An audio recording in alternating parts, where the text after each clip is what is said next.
Greetings, dear listeners. This is Jonah Goldberg, host of the Remnant Podcast, brought to you by the Dispatch and Dispatch Media. I'm very excited for today's episode, not only because it's a first-time guest and a colleague of the American Enterprise Institute, but it's also one of the core topics on the Remnant Podcast bingo card. And it's going to, be forewarned. Civic nerdiness lies ahead. So go get canned goods, do what you need to do, gird your loins, for there's no turning back now. My guest today is Philip Wallach. He's a senior fellow at the American Enterprise Institute, where he studies the separation of powers with a focus on regulatory issues and the relationship between Congress and the administrative state. His latest book, Why Congress, and for those with filthy minds, it's not the verb. Why Congress? His latest book, Why Congress, he defends the centrality of Congress in America's constitutional system, traces the roots of current dysfunction, and suggests how the institution might be restored. So, Phil, welcome to the Remnant. So I always ask authors, why'd you write this book? I know why I wanted you to write this book, but why did you think this book was necessary? I've come to specialize studying in Congress in the last number of years in my life because it seems that Congress is sort of the wobbly leg of the stool and needs work. It's the part of our system that seems sort of under a lot of stress and not bearing up under it all that well. So thinking about how we can make Congress work better is what motivated me to get into studying Congress. And the book is sort of premised on the idea that we need to go back to basics and really think about why the Congress is there in the first place, why representative government is such a marvel if we understand it properly. That's not something that most people think about very much. I think an awful lot of well-educated Americans who are tuned into politics, maybe they can quote you something from their 8th grade civics class, but on the whole, they have the sense that Congress is just a feudal place. They're fed up with it and they don't have much patience for it, and they would be hard-pressed to say why we should bother with it. So there we go. There's the book, Why Congress. Fair enough. I will often, as listeners of this podcast know, make the case that well, first of all, the whole idea that the three branches are co-equal is actually a fiction that comes out of the Watergate era, because, in fact, Congress, according to the Constitution, is supreme, right? It's the only branch that can fire members of the other branch. It controls the power of the purse and taxation, which the Founding Fathers actually thought a lot about the importance of taxation. Right, it has the power to declare war. It creates all of the executive branch agencies, except for a handful of them. It creates all the courts except for the Supreme Court. Although I guess there's some weird bankruptcy court things that are kind of like complicated that we don't need to get into. It also does this thing that, we used to tell people in grade school called write the laws, which is kind of important in a country. And yet people think it's bizarre that you would want Congress to be the most powerful branch, including, it seems like, a lot of members of Congress who have spent the last century or so doing their best to make it not the most powerful branch. So, where do you begin that? First of all, disagree with any of that as you see fit, but where does this story of Congress voluntarily giving up its prerogatives to the executive branch and the courts, where do you think it begins? Well, it is a long story, right? It's at least a century old, maybe even more than that, really. I don't disagree with anything you said, but we have the difference between now and the founding eras. We have this huge body of statutory law that all of which comes from previous Congresses. None of the U.S. code was smuggled in any other way. But nevertheless, it creates this huge reservoir of powers for the federal government that are there on the books to be used as intended or more creatively, as we well know. And that means that current Congresses sort of have the luxury of coasting on past enactments in many ways, and they can argue for the executive branch making more use of old laws if they think that's convenient, rather than dealing with problems by actually doing the hard work of hashing out new laws that can pass the Congress. So that changes the dynamics in some important ways, and some ultimately maybe destructive ways for our politics. We do have to understand that the Congresses created the administrative state.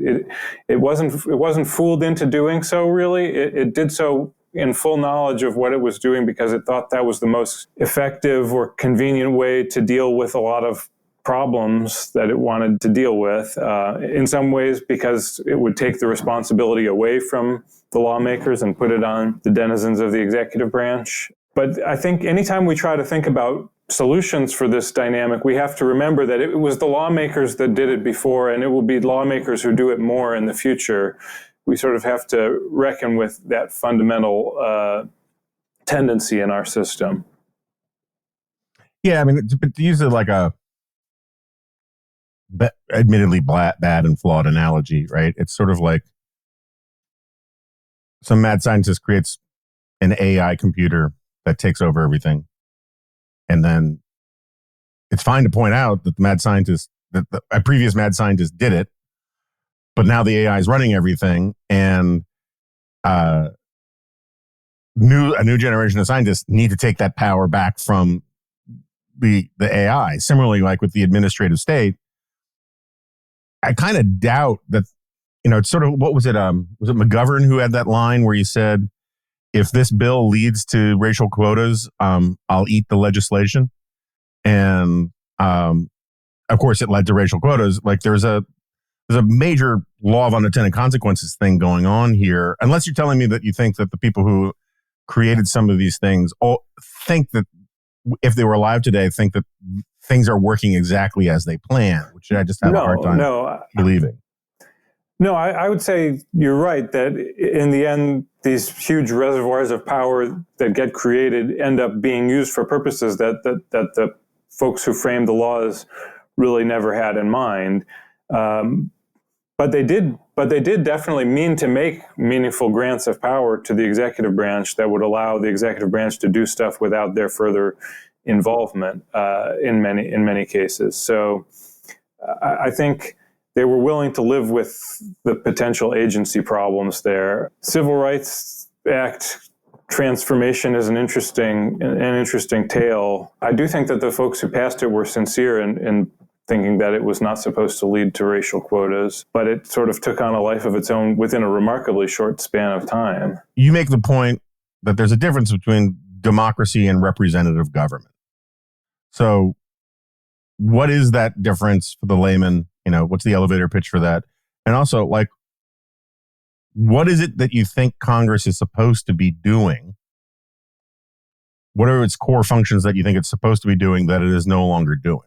I go back way, way into history to sort of uncover where the roots of our representative government come from back in the emergence of Parliament in the 12th, 13th, 14th century England. The point there is that representative government really emerges without any idea of democratic accountability. It's a sense of drawing people from different parts of the country and different estates and different feudal orders and such. But the idea is not just to sort of know what the whole public will would be. They didn't have any such concept at that time. The idea was just to draw in all the different elements because it was complicated, and they understood that it was a big enough country to be complicated. And in order to know about what was going on in the realm, you needed to draw in people from all different parts of it to discuss the issues.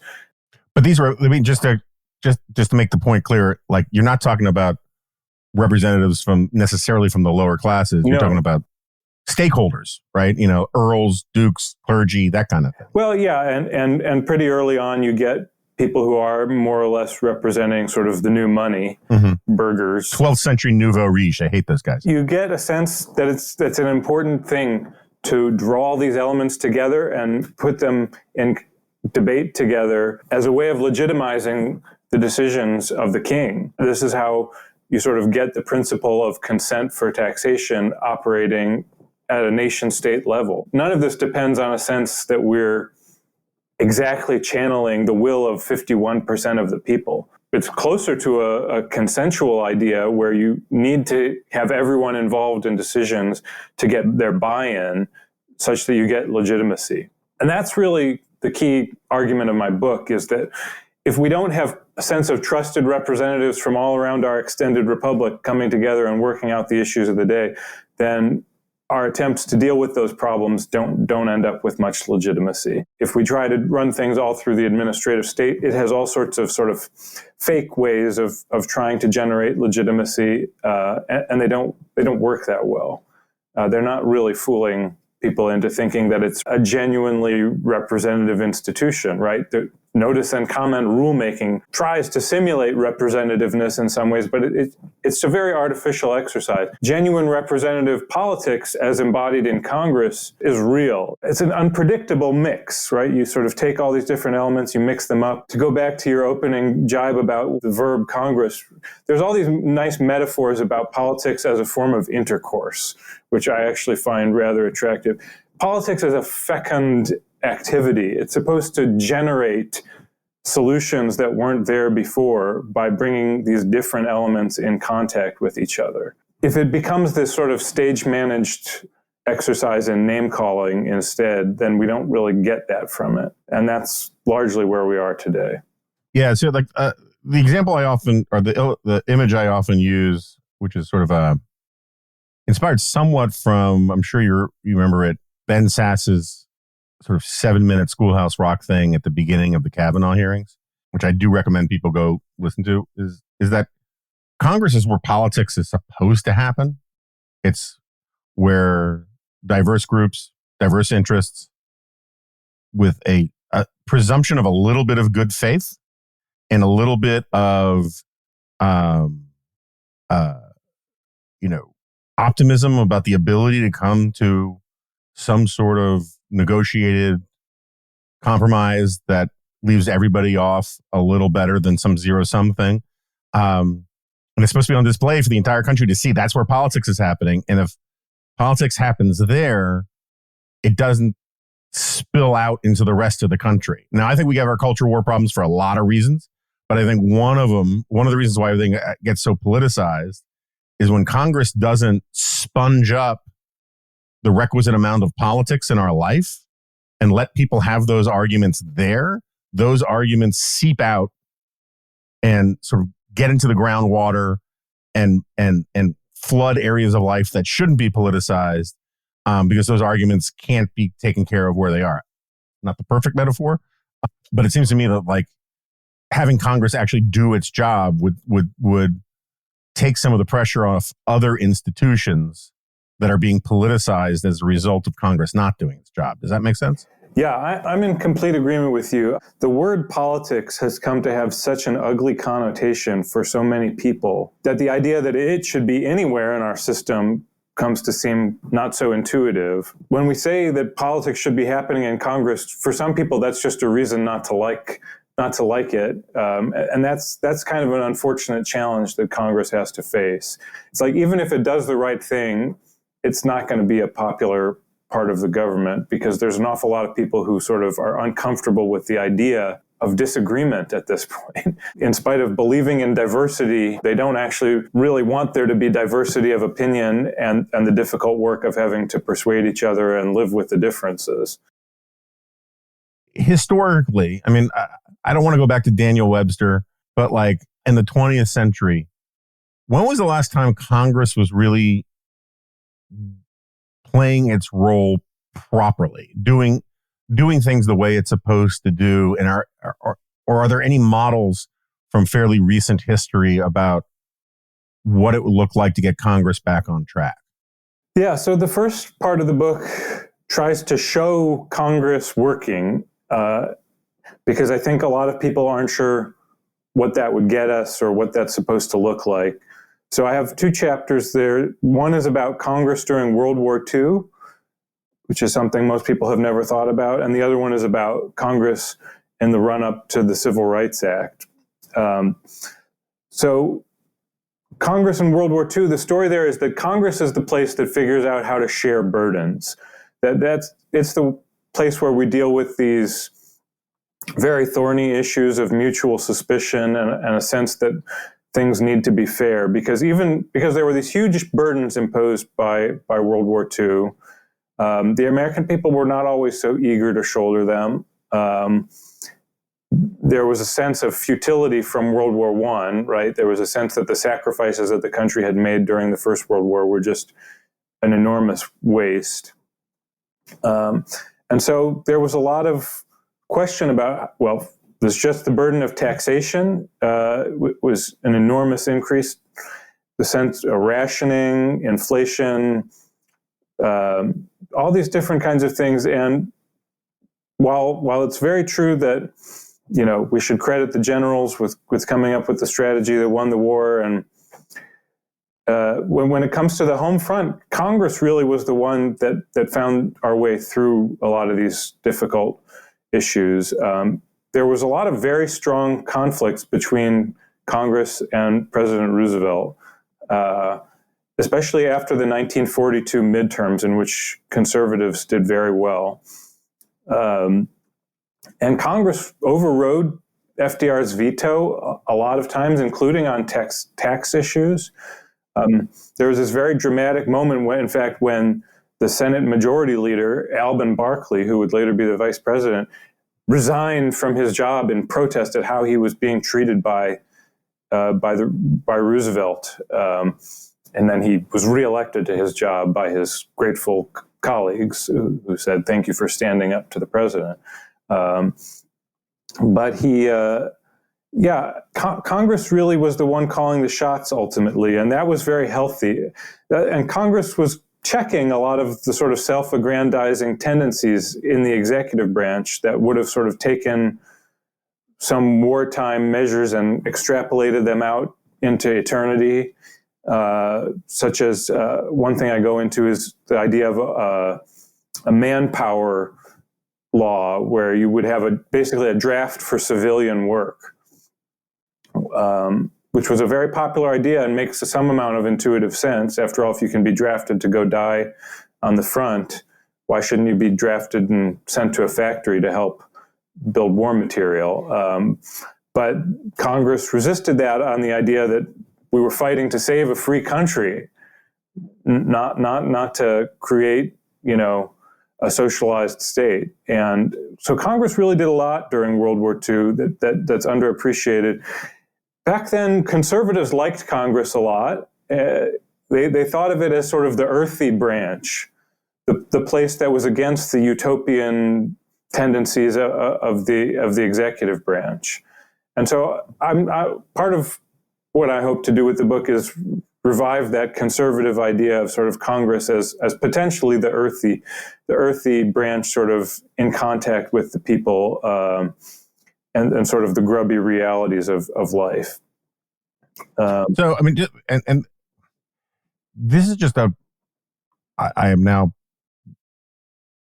importing one of my minor annoyances as a pundit into this conversation. When we say Congress, when you say Congress, you mean the House and the Senate, right? But we also call the House Congress.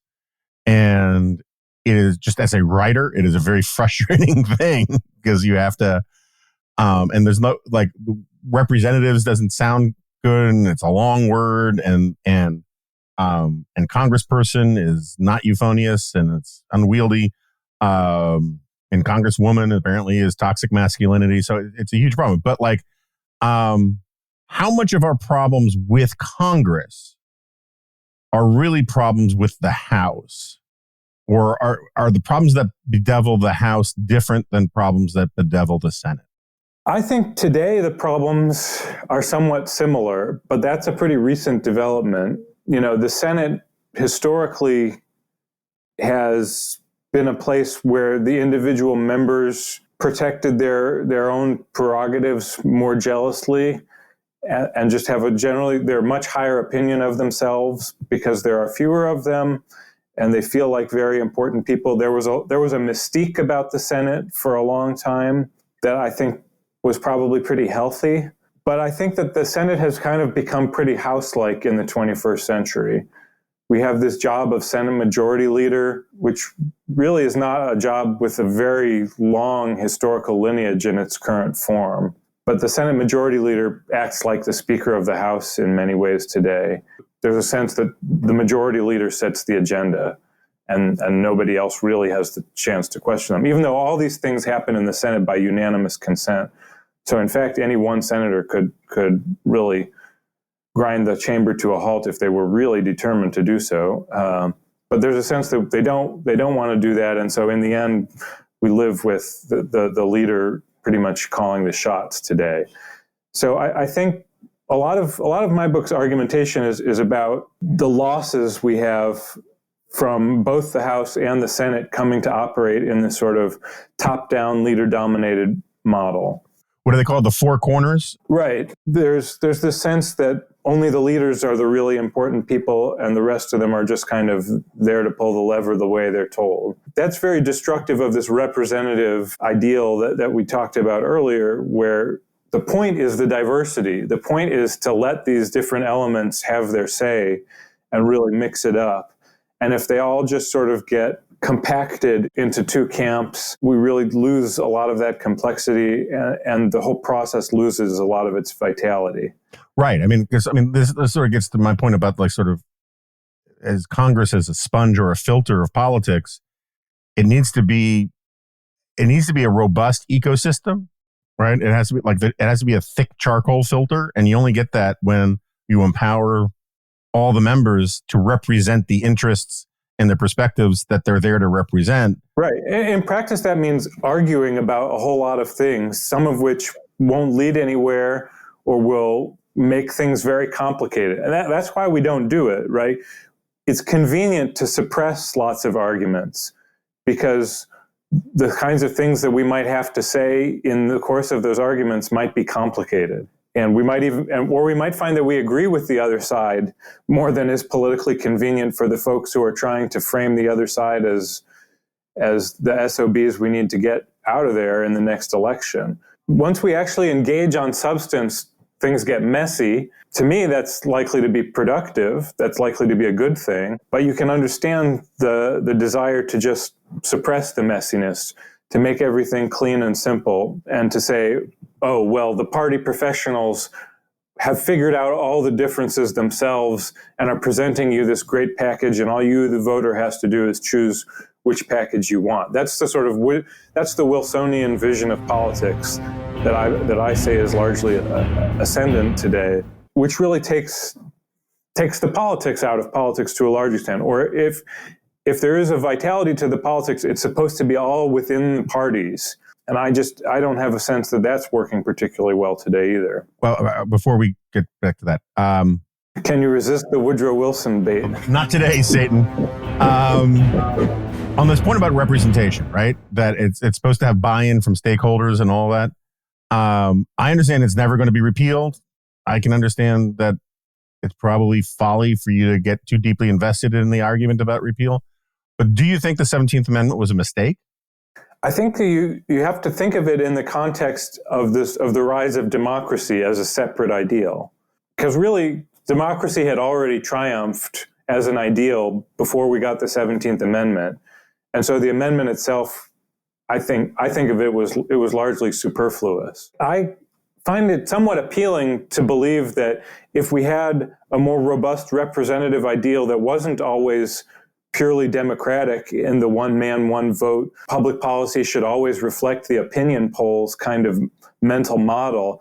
I tend to think that would be healthy if we had a different reverence for representation in some other way. But we don't. Overwhelmingly, people's sense of what representation is about is just supposed to be a transmission mechanism for democratic opinion, for mass opinion. Given that way of thinking, like the idea that your senators are supposed to just reflect the views of the people of the state and not be filtered through some extra mechanism or representing some other corporate body just seems so basically intuitive. Formally requiring it as a matter of constitutional law doesn't actually, I think, make that big of a difference. So I am not a democracy voluptuary, which doesn't mean I like authoritarianism or any of that kind of stuff. I see democracy as a process question. I'm for Churchillian about it. It's the least bad of all the options, but I'm much more on Team Republic than I am Team Democracy. And I know there are a lot of people who work very, very hard to make that a really dumb distinction. And there are people in our little corner of the world at AEI who are working very, very hard to make that a meaningful distinction. And I fear that we are going to be that for all of AI's vaunted efforts on this front, which I support entirely, and of course we all genuflect to Comrade Yuval Levin, our big toe, as they would say in Stripes. I think we're going to end up being the handful of people at the stadium cheering for the other team when it comes to this stuff. That said, why did it happen? I mean, it's been like the House is its own creature, and we should talk about that in a second. But like with the Senate, the whole structural design of the place was to make it immune to the things that happen to the House, or at least a big part of that, right? It is like 6-year terms, cooling saucer, unanimous consent. What are the sort of structural reasons why senators basically are glorified House members now? Is it the Hawthorne effect, which is that, the Hawthorne effect in social sciences is when you observe something, you change the behavior of the people that you're observing. Is it, it can't just be cameras in the Senate, right? But is it the focus of the Senate that, is it the media attention that the Senate gets that changes the behavior? Is it the breakdown of parties? I mean, how many squares on my remnant bingo card are we going to fill in for why this is happening? I think that I'm somewhat persuaded by the Francis Lee explanation for this era of politics having a lot to do with the way that the chambers have structured themselves, which is to think about politics always on the knife edge, and the sense that the next election could turn things the other direction, and that sense being accurate. I think that an awful lot of senators really have bought into the idea that they need first and foremost to be good team players. Incumbency advantage in general is down. I think that it basically doesn't exist in the House anymore, and it's much, much lower than it was in the Senate. So you probably have senators accurately perceiving that most of what the next election is about is not whether they can cultivate this distinctive individual presence where they get, sort of credibility with their own state citizens.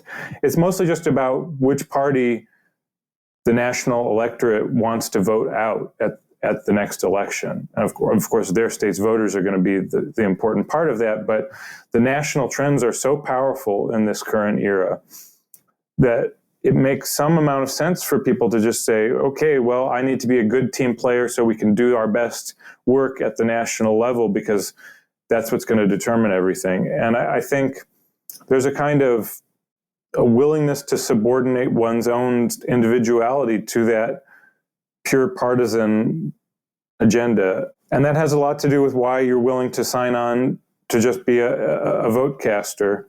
And I think, the more the Senate becomes a place where what we really do is help the president confirm their appointees, right? That's sort of, I think an awful lot of people think of that as the Senate's most important job today, because it does grind on. It is important. And all that has become so much more controversial, with the sense that maybe we could just stop all of the president's appointments if the political environment was right for that. And we've never had that yet. We'll see if it comes sometime around the bend. But this sense that we got to get our guys in there so we can confirm our president's judges and cabinet officers and sub-cabinet officers, because otherwise we're going to be losing in the branches where policy is actually made and the fights are actually meaningful. I think it's this willingness to believe that the Senate isn't that important of a place, that the best way for me to have an impact is to be a good team player. And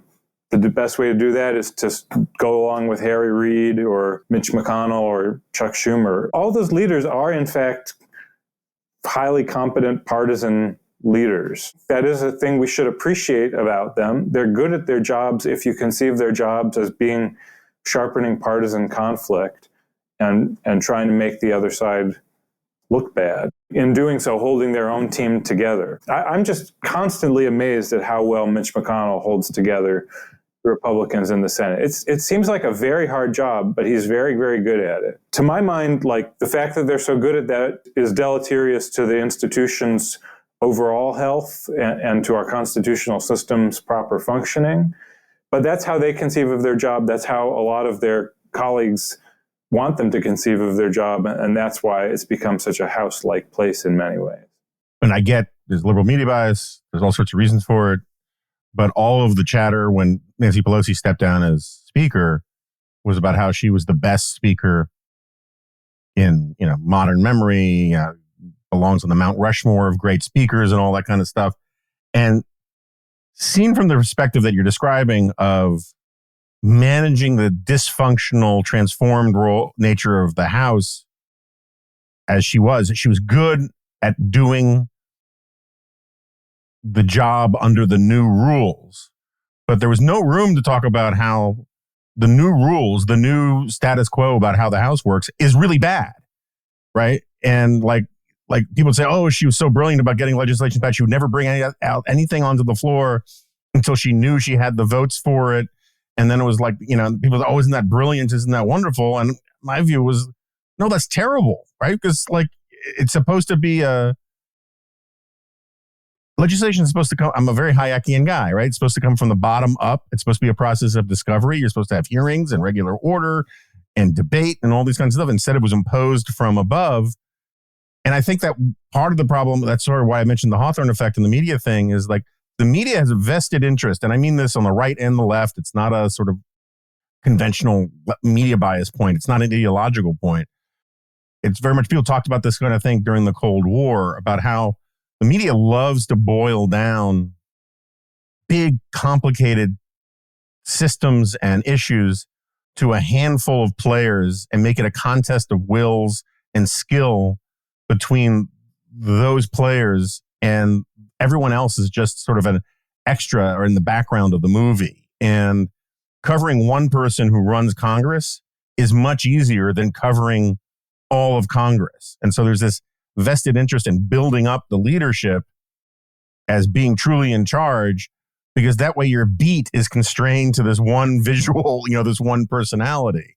I don't think it's the only explanation, but I think it's part of it. I have a little bit of musing in some of the book's sort of interstitial material about the fact that it is just so much easier to think about presidents. Presidents just play such an outsized role in our imagination because we can know them. We feel we can know them. And Congress is really hard to know in its full sort of decentralized glory. And so, yeah, there is a desire to make it easier to know by thinking of it as a creature of its leaders. And I think that also strongly going along with what you were just talking about is the nationalization of so much of our politics, right? And so much of our political media. I think it's hard for us to remember that, like, the way that the normal person gets their coverage of politics today is just completely different than it was a couple generations ago. I'm from Cleveland. I grew up reading the Cleveland Plain Dealer, and the way that it would have covered politics when I was a kid is just completely different from what I would get from logging on, going to the New York Times and whatever. The Cleveland Plain Dealer's coverage is probably withered, and it's just carrying Associated Press stories today, right? It's not, there's so much less coverage of our individual local delegations than there used to be. And so that contributes to the sense, again, it's a depersonalization of the office holders, a sense that really the most important thing about you is the letter next to your name, the D or the R, that really we don't need to know that much more about you. And to the extent we do, it's this voting record, right? We can look at your DW nominate score to see, like, whether you're a good foot soldier for your team or a mediocre one. Yeah, it's sort of like in those ads when Republicans ran against Democrats in every part of the country, they would say, look, so-and-so voted 95% of the time with Nancy Pelosi. Well, the reason why they voted 95% of the time with Nancy Pelosi is Nancy Pelosi wouldn't present legislation unless she had the entire caucus already committed to voting for it. So, of course, they voted 95% of the time. Right, yeah, I've written a little bit about how this sense that we're super duper polarized between the two parties ideologically, which is largely derived from these voting records. That's what the DW nominate scores are that political scientists like so much. That is somewhat artifactual. It's created by the agenda manipulation, by making sure that we only vote on things where we are really divided, or in any case, much more than we used to. So yeah, I would like to see much more stuff come to the floor that is kind of ambiguous in its orientation, that, you know, maybe if we argue about and amend enough, it will end up with 350 votes. Maybe not. But we don't do a lot of that today. We prepare everything largely in the leadership chambers, and you know, there's no doubt there's some real politics and compromise happening there. I don't want to make it sound like the way that Nancy Pelosi operated was just that she decided something and that was all on her say so, and everyone just went along with that. There is some real politicking going on behind the scenes, but we lose the benefit of having it play out in this public forum. And we lose the sense that persuasion across party lines is something that we can really hope to have happen sometimes.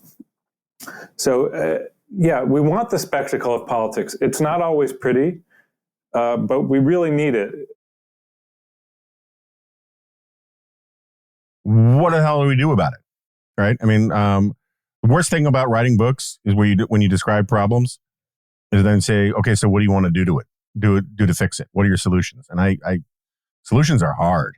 I mean, solutions that have a chance of finding purchase in the real world are hard. It's very easy to say people need to change their expectations, but like, how do you do it? Right. So like, what are some concrete things that we could do that would, at the margins, incrementally move us in the right direction towards making Congress be what it's supposed to be? There's the big we, and that means sort of the American people pulling all of our levers to change the way our political process works. I am largely, in thinking about the solution, thinking of we in terms of community of people who are thinking about Congress all the time, including the members themselves.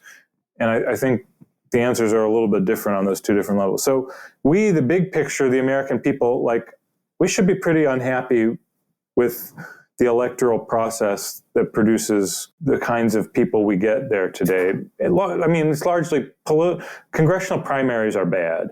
It's very hard to say how to mount an effective case for doing that, given the affinity for little d democracy being as strong as it is. If there's any state party that's thinking about making a push for taking control of nominations themselves instead of making it open to a primary electorate, that should be encouraged. They should try to fight that fight and see if they can win. Now, of course, the state of many state parties is not so great in the current political landscape. And so not in every case would that actually be such a big improvement. Right. I mean, to illustrate this point just for a second, because people understand how bad, because of George Santos, right? You'll often hear people say, how did the Republicans let this guy even run, right? And I think it's just a good illustration of this point. I mean, I'm a well-established despiser of primaries in all their forms.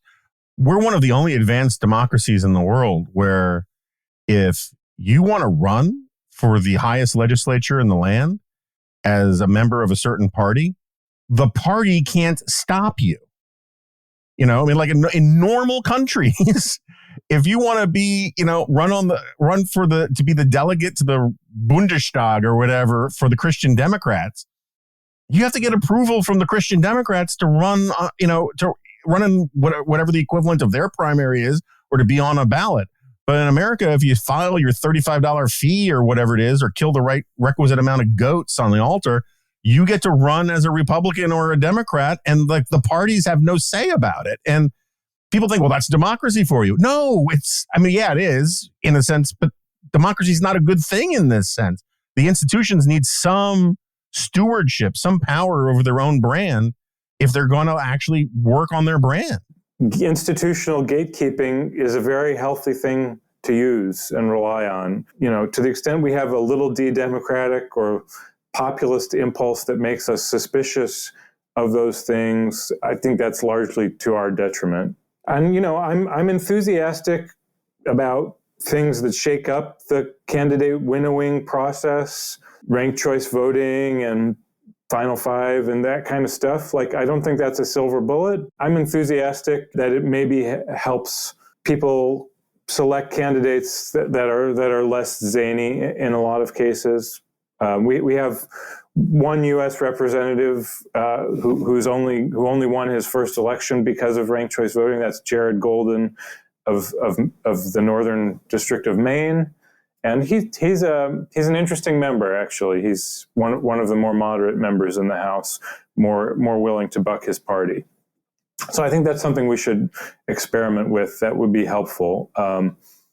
And I think people should try to be attentive to their local members and care about who your local member is more than just the D or the R by their name. We want to cultivate a relationship of trust between constituents and their representatives. I don't know the easiest way of making that meaningful in a case where members of the House represent districts with 750,000 people. So then people say, well, let's expand the House so they have smaller districts. Okay, maybe. I'm not the biggest enthusiast for this idea, to be honest, because I kind of feel like a larger chamber will have an even greater tendency towards centralized power because it's just harder to coordinate more bodies. But I'm not against the sort of moderate proposal to make the House something like 570 members or something. I think that would be an interesting way to shake things up. Maybe it would sort of help this link between the constituents and their representative, and maybe it would shake the place up in useful ways by creating this wave of freshman representatives who might think about what the place ought to be about in a different way. So I just have to be on record here. The first piece I ever wrote that got published in a major publication was in 1992, day after the election, for the Wall Street Journal on why we needed to expand Congress. And it's been something of my white whale for a very long time. And it's sort of, as you probably know, it's kind of like this weird dork secret society in Washington where oh, you're into that too? Because every time once you start looking around, there's our colleague, Lyman Stone is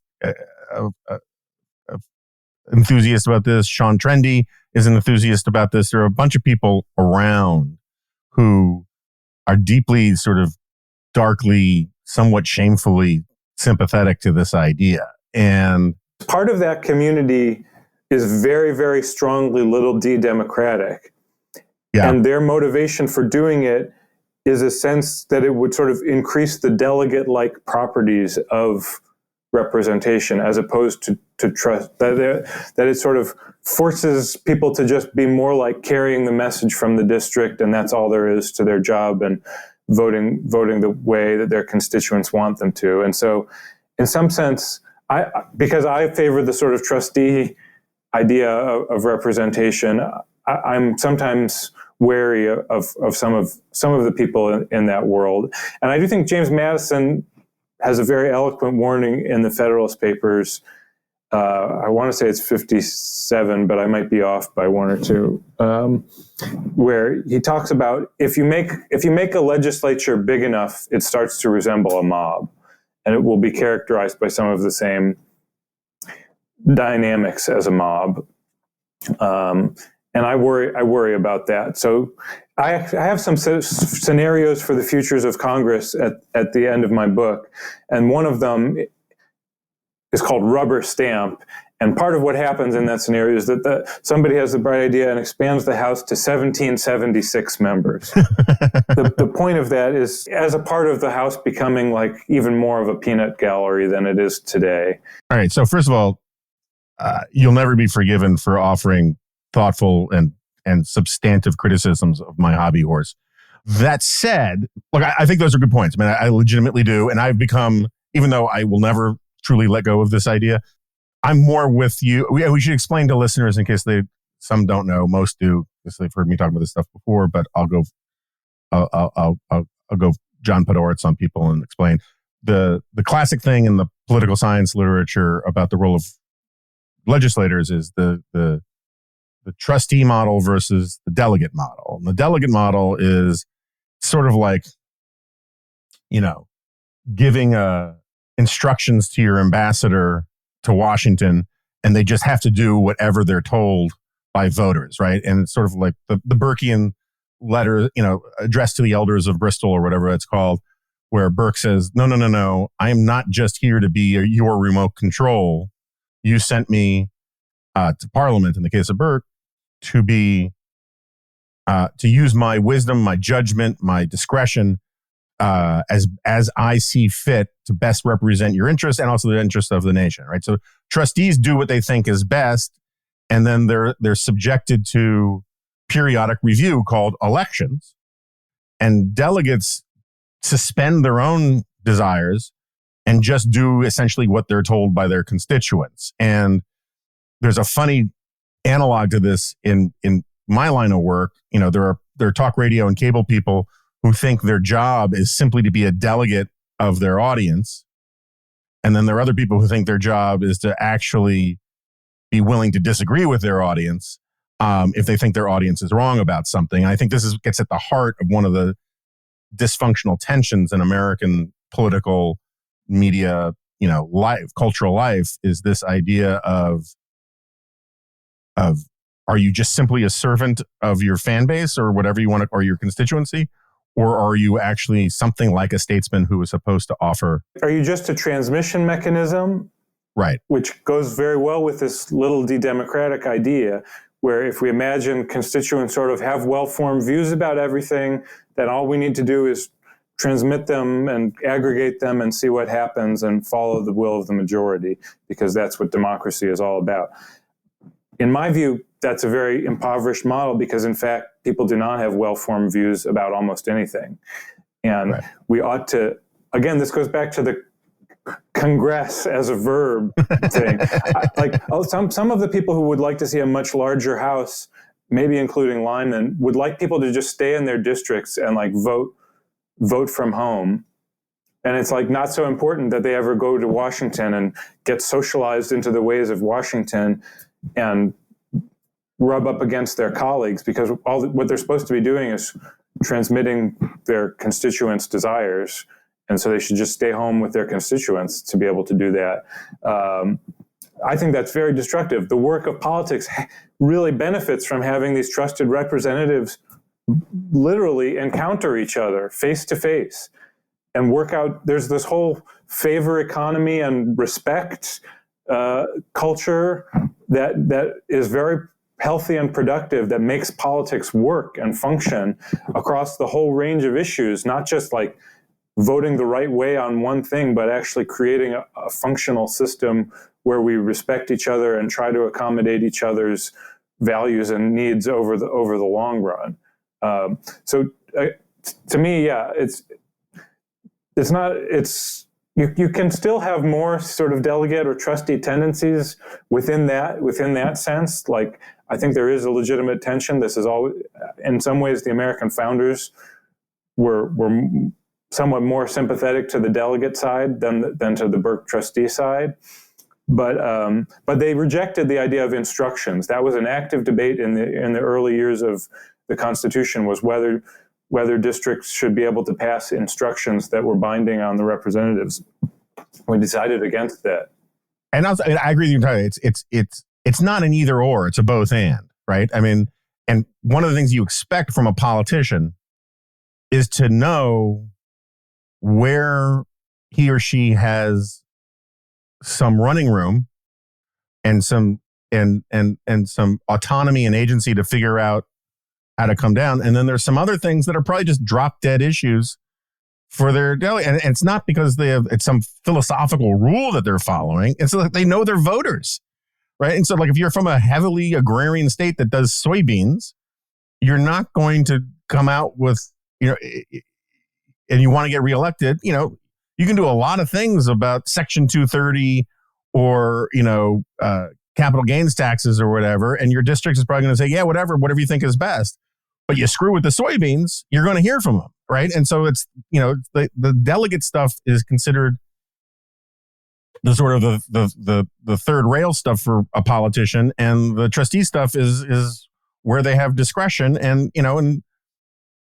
that's okay. That's life, right? That's politics. And but anyway, the reason I got onto this digression, one, I wanted to explain to listeners who don't know the trustee versus delegate thing, but two,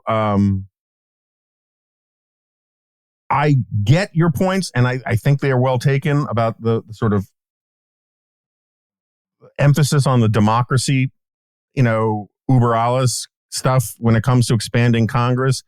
But part of it, what makes it still attractive to me, is as a remedy against some of the things that make Congress dysfunctional, right? I mean, there's like, to the extent gerrymandering is a problem, well, the smaller the district, the harder it is to sort of inorganically or inauthentically gerrymander a district.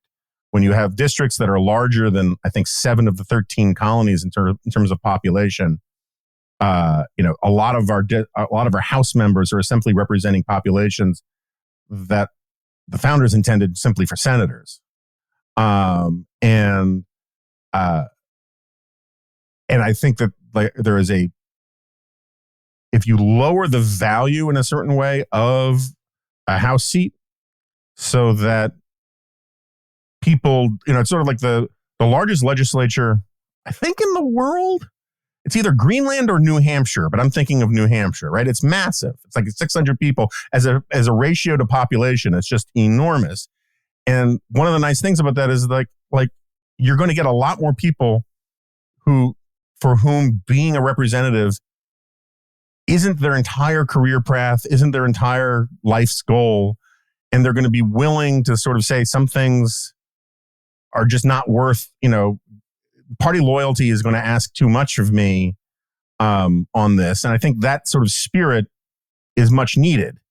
But when you have a career path that, when like one of the reforms, and I should give it back to you to respond to this, but like, if I could snap my fingers, one of the reforms I would have is that no one is allowed to run for president. No first-term senator should ever be allowed to run for president and certainly not before they've finished their first entire term, because we have too many people who land in the Senate and are already sort of, again, to wax Yuvalian, using the Senate as a platform for their next thing rather than actually as an institution that they commit themselves to. So anyway, I rant over. I just wanted to get that in there in defense of the brotherhood of the expansion. Yeah, that all makes some sense to me. And like I said, it's not that I don't see the appeal. I think, the organic community thing is really a hard one, and it's just like a hard thing at the scale of our country today to figure out how to make it work. Like, even if we expand the House pretty significantly, we sort of are still not at anything like the scale that the founders were familiar with. I think that people aren't kind of fascinated enough by just how profound the consequences of having 330 some million people are for trying to hold a place together. I think it's really hard. So part of the argument in my book is like, anything we do to keep the social peace in our crazy, diverse, extended republic is really is sort of underrated, and that's why a functioning Congress is sort of underrated, because a lot of the commentary about Congress is like, Congress will make bad laws, which is undoubtedly 100% true. Congress will make a lot of bad laws. But to me, that's just like a lot less important than having a functional political process where we actually have a sense that we're doing things together, that we are taking ownership for government. Again, this sense of self-government in a republic as big as ours is going to be very attenuated. So it's not going to be such a satisfying, tastes great experience for most people, even if it's working well. We really need to push on that margin as much as we can, because otherwise we just become completely alienated from the workings of government and have a sense that it's all being imposed illegitimately on us. I sidetracked you both on the Expand Congress and on the Delegate versus Trustee thing while you were going through possible solutions in the realm of the possible. Right. Well, now I want to shift from the big we, the American people, to the we folks in Washington who and in Congress itself. I do think it's much more likely that Congress can reorganize itself for sort of its members' own reasons than that any grassroots movement is going to sort of save us. Because I think these issues they seem pretty arcane to most people, for better or for worse. My hope is that the Madisonian insight of ambition counteracting ambition can still do some work for us. Because I think that an awful lot of members of Congress are very talented people who have a lot of ambition, who are very frustrated with how bad their jobs are today. When a member of the House who's not terribly senior, their job really consists to a remarkable degree of dialing for dollars and showing up to vote the way they're told. Those are not glamorous functions at all. And I think a lot of people do have ambitions, both sort of self-interested, but also noble ambitions, wanting to help the country, realizing that the country does face very significant problems and wanting to be a part of solving them. And that impulse is very healthy and ought to lead them to rebel against the current organization of the House to some degree.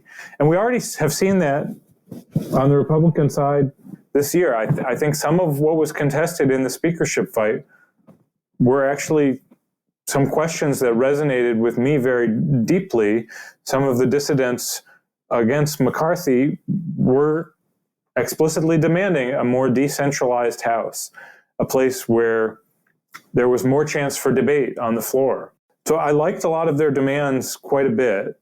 It's a little confusing to me because some of those same people don't really seem that interested in building coalitions in any kind of necessary way to pass laws. They seem pretty content to sort of be their own little group, and what they want is to have their say on the floor, not in the service of winning, but in the service of being able to broadcast the messages that they want to broadcast.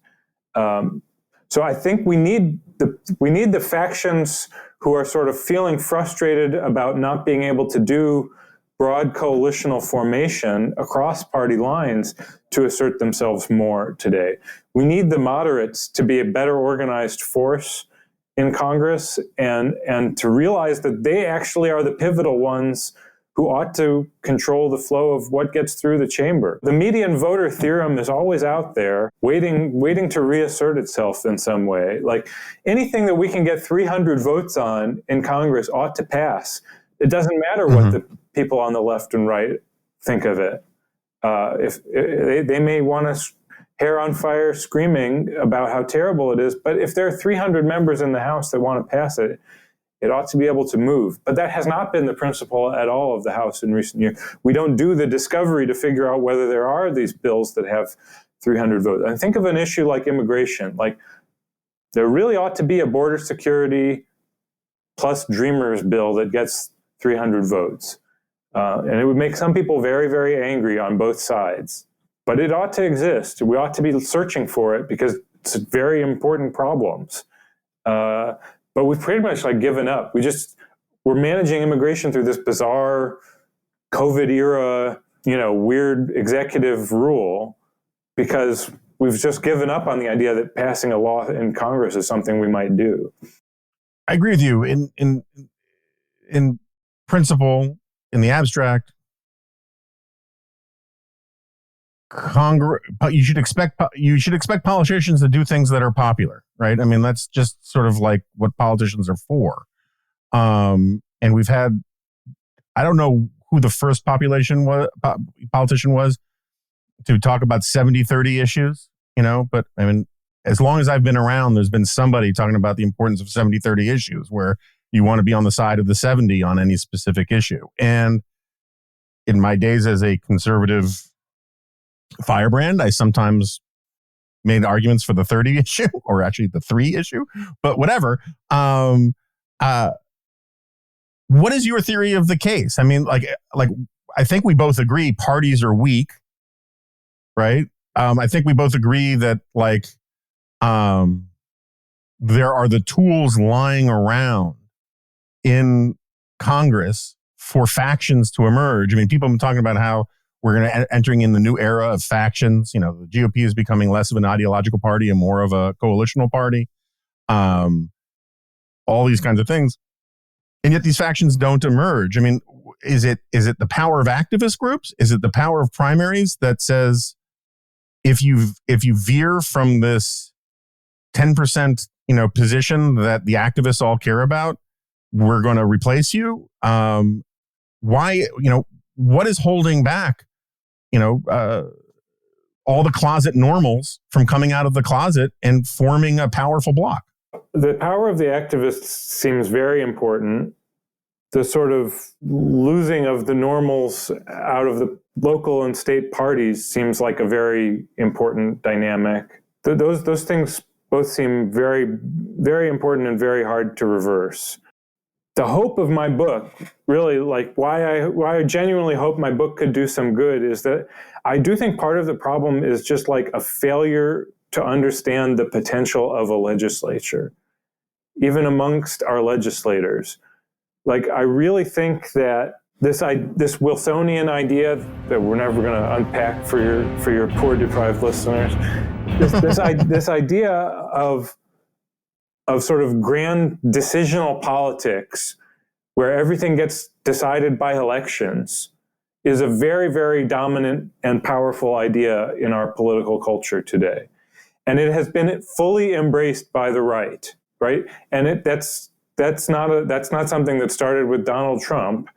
That's something that goes back to Republicans being in the minority in Congress for so long, and conservatives, in a way, giving up on Congress because they had better prospects in the White House. So you get this sense that we need to talk about the mandate. Everything is all about the mandate, and the mandate is supposed to somehow carry everything through.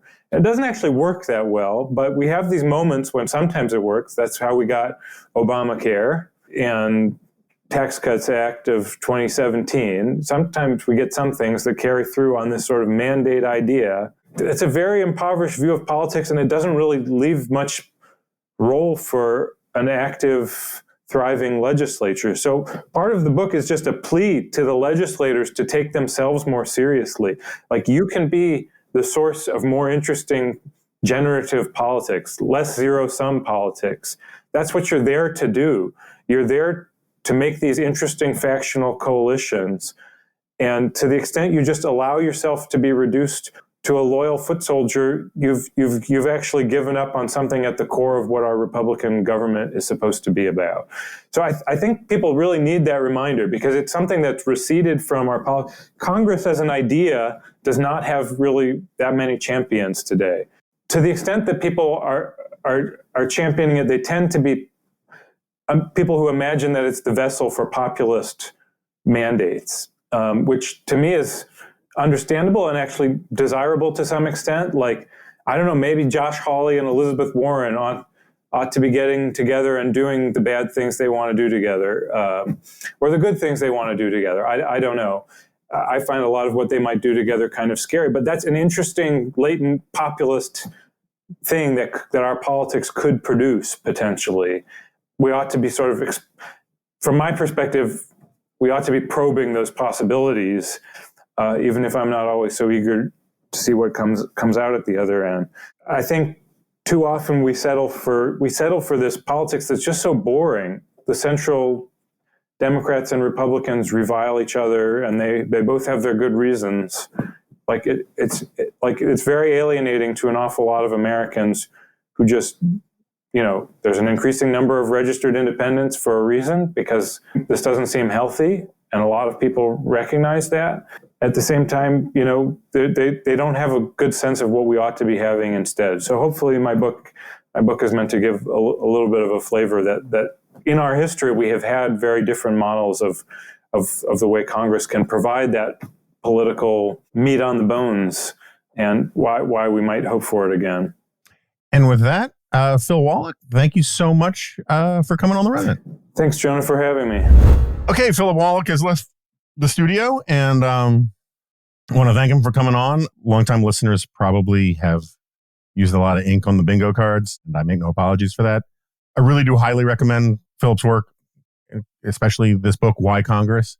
I think it sort of is one of the great opening salvos of these arguments. I mean, just so listeners know, AI under Robert Doar, you know, who's not just a handsome man, but a powerful man, but also under Yuval in our shop, there's a lot of interest in these issues right now.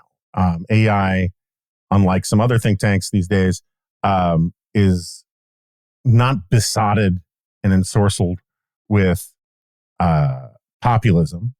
It doesn't mean it hates all populism or anything like that. And we don't have a single unified position on anything. That's part of the point of AI. It's an institution full of academic freedom where scholars are allowed to take positions at odds with other scholars. But anyway, there are a bunch of people, colleagues, some of whom have been frequent guests on this podcast, who I think as a matter of scholarly, intellectual, and also civic-minded sort of patriotism are looking really hard and really closely at these issues about, you know, delegate versus trustee, about the role of Congress, how can Congress fix itself, and how can Congress then go about fixing the problems we have in this country? What is the real difference between a republic and a democracy? We got a lot of books coming down the pike on this. There are going to be conferences about this. My friend Jay Cost has got a book coming out on this. I just blurbed it. And Phil's book is part of that larger project.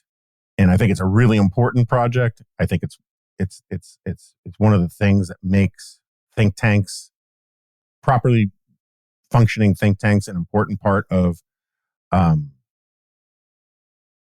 civic life in America. And it's given that it's some of these issues are things that I've been ranting and raving about for a very long time. We're going to give it a lot of coverage and support. And not just because I'm an AI guy, but because I actually care about this stuff. And so stay tuned. So beyond that, I got nothing for you other than love. And please subscribe to the Dispatch if you can. It's hugely important. And I'll see you next time. No, you won't. This is a podcast.